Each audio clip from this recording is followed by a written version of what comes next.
Yeah, this is the story here is craziness. Yeah. You got Ole Miss with all the stuff that's been going on, like we talked about earlier in the show.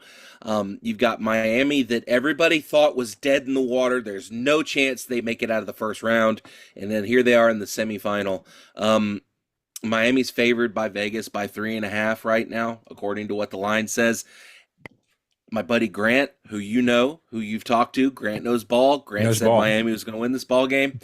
So I'm going to go with Grant. Miami's going to win this thing. I say 32-28. I think the Cinderella story for Ole Miss comes to an end here.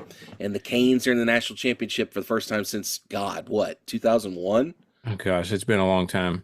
Well, if you're right, then we may be about to swap places in the pick 'em because look, I've seen the Miami defense. I know they're for real. We heard, like I said, we've heard all kinds of noise from Miami fans for doubting them. This pick is in no way is a criticism of them. I just really believe in Ole Miss and their crazy story this playoff season.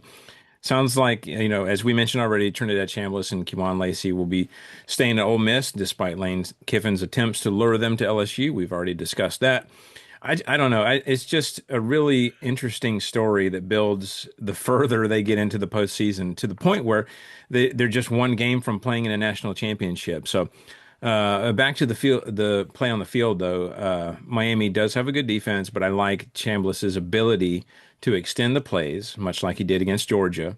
You might not see plays as crazy as some of the plays he made in the Sugar Bowl, but I do think he'll be able to keep Miami's defense on its toes enough to pull off another close, exciting victory. So I'm going to go Ole Miss here, 27-24. So I'm not mad at that pick, Wes. I think that's a good one. I will tell you that in my estimation, this game will come down to one factor. Do you want to know what that factor is going to be? what is that? Carson Beck.